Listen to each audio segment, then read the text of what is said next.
Hola amigos, asistimos a la segunda parte del discurso sobre las ciencias y las artes de Jean-Jacques Rousseau. Como os había prometido, voy a hacer una segunda parte. En la primera ya está el vídeo colocado. Espero que os haya gustado. Lo hice ayer mismo y bueno, ya me he leído la segunda parte, me la he estudiado un poco después de varias relecturas y estoy dispuesta a sacar algunas conclusiones. Bueno, espero que sean más pronto conjeturables que no, ¿vale? Porque sabemos que verdades absolutas hay muy pocas en esta vida, o leyes objetivas. Entonces, bueno, esta segunda parte, valga la redundancia, de preguntas retóricas que en definitiva no lo son, porque encierran un corpus teórico complejo en cada una de ellas, en muchas de ellas. Bueno, yo creo que antes de empezar por el principio de la segunda parte, lo voy a hacer un poco dinámico como en la otra anterior parte, la primera. Voy a ir sobre algún párrafo importante o clave, pero no voy a resituarme mucho sobre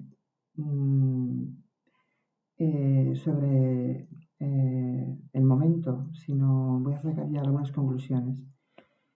Y yo creo que Rousseau sabía a ciencia cierta que el conocimiento se acumula en el tiempo y precisamente habla de algunas cuestiones inamovibles en su teoría social, criticando las ciencias y las artes tal y como estaban estructuradas y sobre todo haciendo una disyunción que no tiene el mismo nivel en relación a el origen que se observa en cuanto a la restauración de las ciencias y las artes mismas y las consecuencias que tienen la pérdida de virtud o, por ejemplo, la adquisición de acumulación de riquezas que exige a su vez un nivel de opulencia y fastuosidad que muchas veces critica a los imperios por ese motivo, por la representación fastuosa en estatuas, en edificios, etc. Es decir, las consecuencias que se derivan de la falsedad o las apariencias, la pérdida de la virtud que hemos visto en la primera parte, aquí lo recoge mucho más específicamente con numerosos ejemplos. Pero bueno, es una consecuencia, las consecuencias que se derivan de esa pérdida de naturalidad, de sinceridad y de la búsqueda de la verdad en cada una de las corrientes o artes o la ciencia misma en su esencia per se, esa pérdida de la verdad y de la autenticidad es lo que hará que las consecuencias sean incluso más nefastas que el propio origen que tienen en sí mismas las ciencias y las artes en cuestión. Por ejemplo, el defecto de su origen nos lo recuerdan sobradamente sus fines. ¿Qué haríamos de las artes sin el lujo que las nutre? Sin las injusticias de los hombres, ¿para qué serviría la jurisprudencia?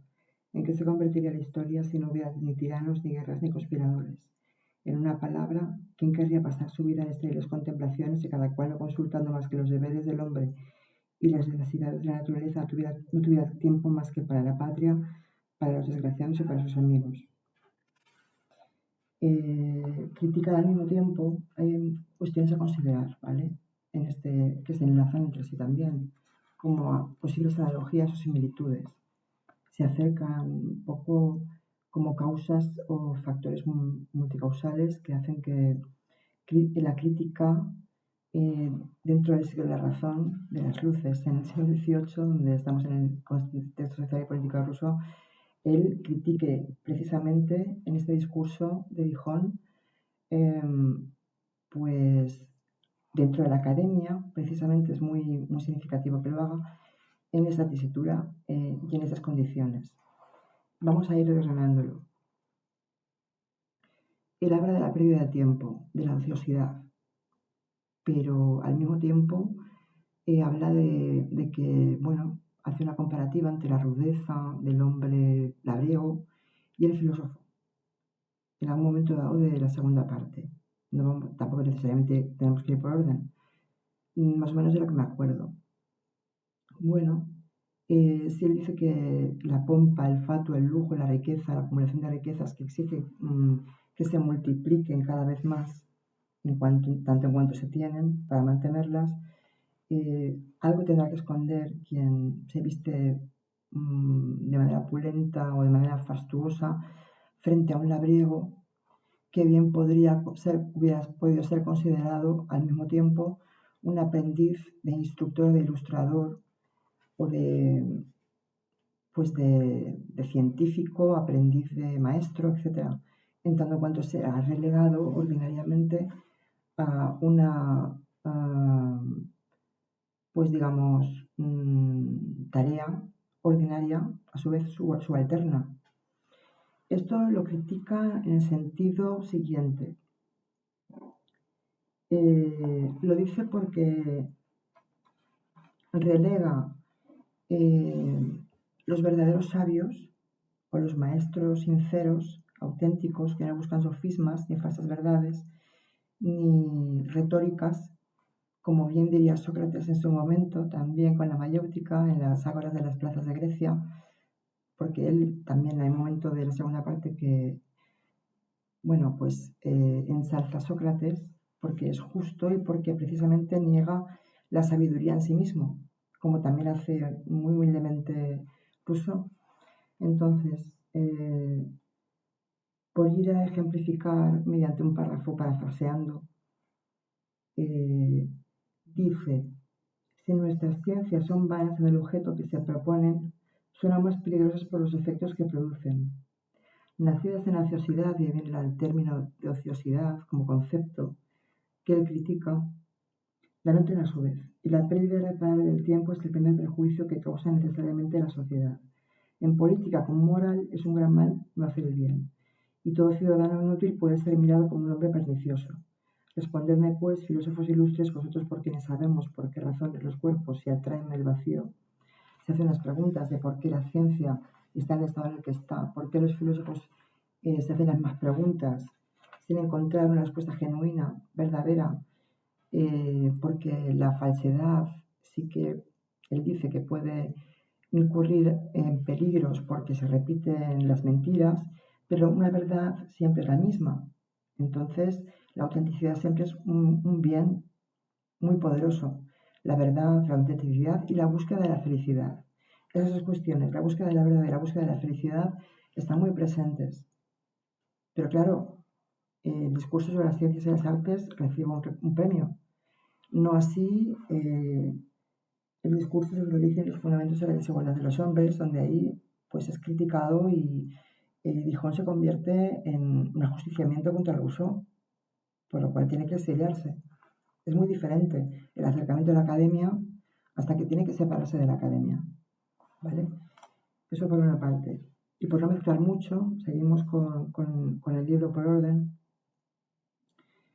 Habla del lujo, como hemos dicho antes, de la inmediatez del conocimiento, porque, bueno, habla de la trascendencia también, de por qué tenemos que dejar un legado, o los ilustres tienen que dejar un legado, o los filósofos eruditos tienen que dejar, o los retóricos tienen que dejar un legado a próximas generaciones de tipo sectario, en tanto en cuanto se repite la misma pompa, la misma fastuosidad, la misma superficialidad, cuando tenemos que recordar, haciendo un paralelismo con el estado de naturaleza del discurso antropológico de Rousseau, cuando habla de que el hombre en el estado de naturaleza o selvático pues no tiene tiempo más que para obrar necesidades inmediatas o cubrir necesidades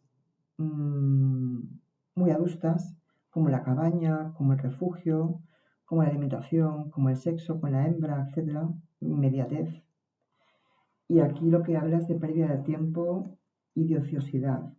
No de la ociosidad del labriego, porque lo contrapone, como os he dicho antes, con la sabiduría retoricista o erudita o academicista, no de un verdadero sabio, sino de un filósofo o de un poeta, por poner ejemplos de género, ¿no?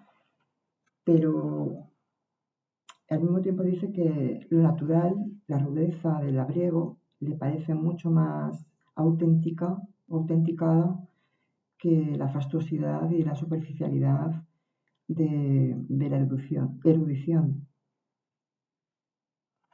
Luego, si vamos voy a adelantarme un poco porque me ha parecido que hay un párrafo muy interesante en la 199 de la edición de Sociología de la Edad Editorial, que es la que tengo yo, de aquí se recogen 3 tratados, cuando dice que Dios Todopoderoso, tú que tienes en tus manos los espíritus, líbranos de las luces y de las funestas artes de nuestros padres, y devuélvenos la ignorancia, la inocencia y la pobreza, únicos bienes que pueden hacer nuestra felicidad y que son preciosos ante ti. Es decir, las pasiones son las que hacen que perdamos la virtud, que hayamos perdido la inocencia y que ese voto de pobreza que tenían nuestros primeros padres ancestrales, ¿vale?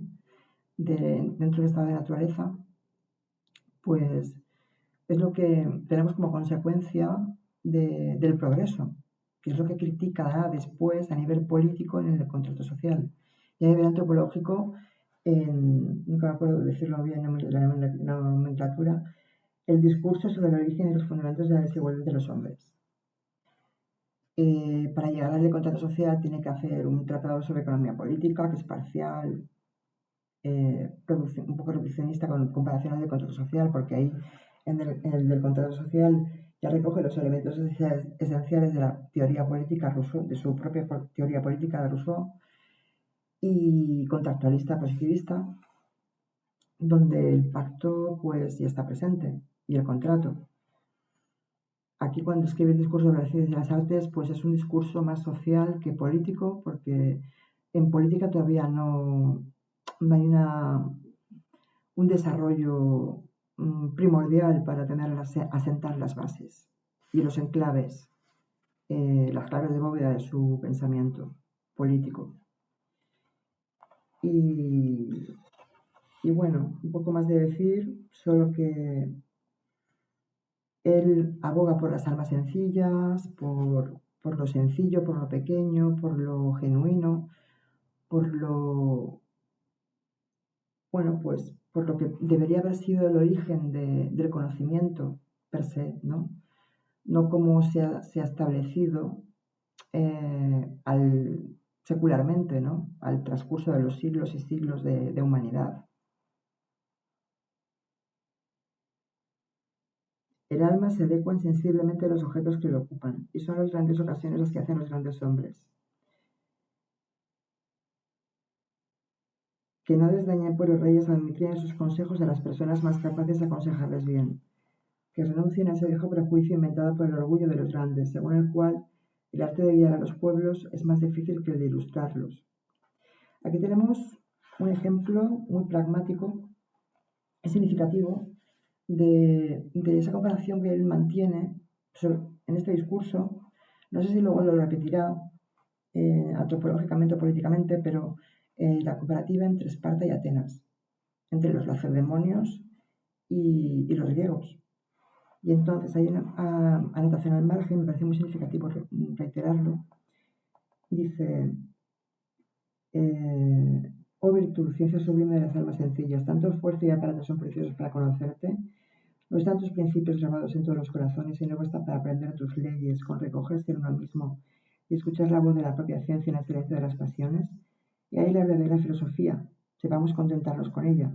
Y sin envidiar la gloria de esos hombres célebres que se inmortalizan en la República de las Letras, tratemos de poner entre ellos y nosotros esa distinción gloriosa que se observa antaño entre dos grandes pueblos, que uno sabía bendecir y el otro bien obrar. ¿Vale? Se refiere a Esparta y Atenas. En ese antagonismo, digamos, ¿no? de lucha que mantiene esos dos pueblos. En la anotación al margen, dice Montaigne, Pesáis 1, capítulo 25. Nuevo paralelo entre Esparta y Atenas. Iban a otras villas de Grecia a buscar retóricos, pintores y músicos, pero la Lacedemonia, es decir, Esparta, legisladores, magistrados y caudillos. En Atenas aprendía a bien decir y aquí a bien obrar. ¿Vale?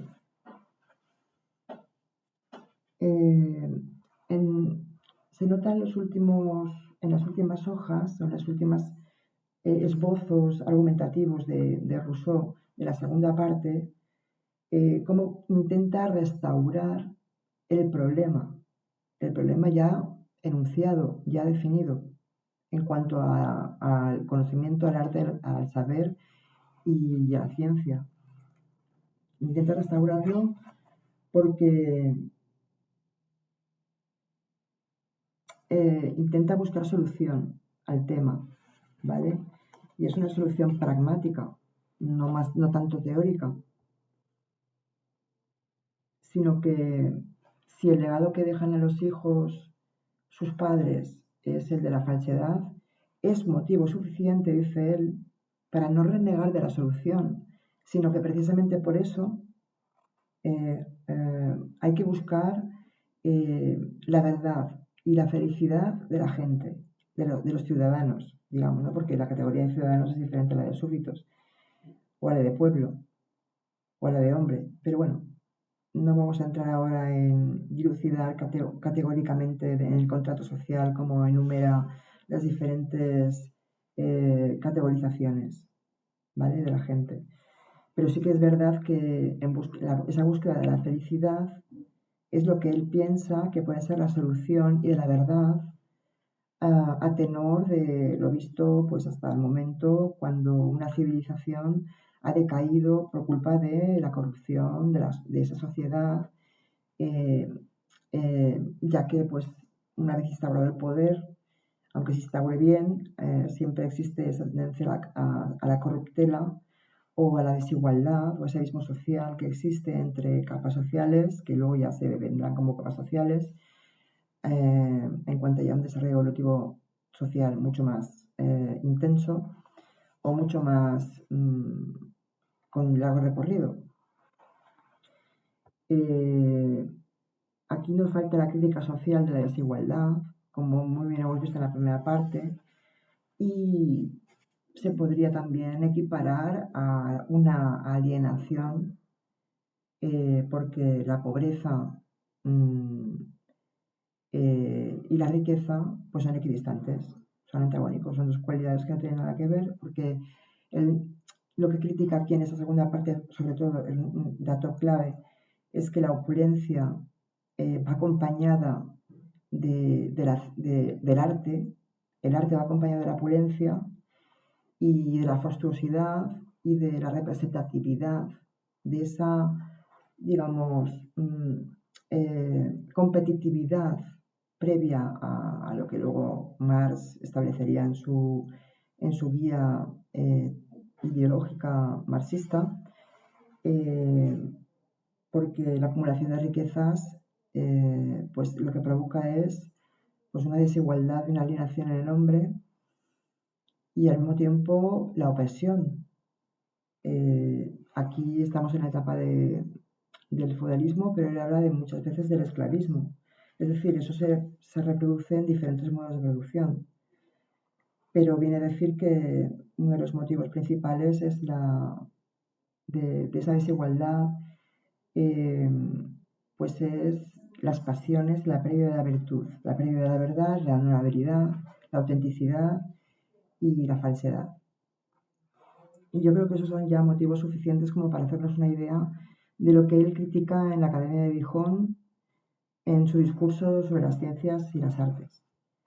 Yo ya no he podido conseguir más conclusiones porque no soy una entendida, pero si queréis, pues bueno, ahí lo podéis leer vosotros y sacar las vuestras propias.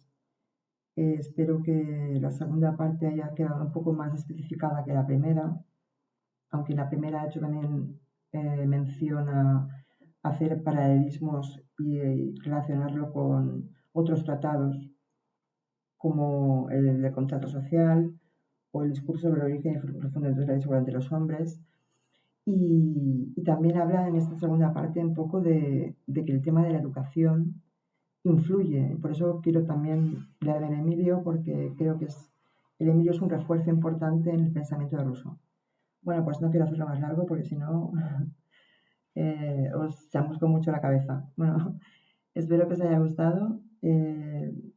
No sé si lo encontraréis útil, yo espero que sí. A mí me sirve para refrescarme las ideas y si me escuchas, pues lo agradezco. Un saludo, Marisol de Castillo. Chao.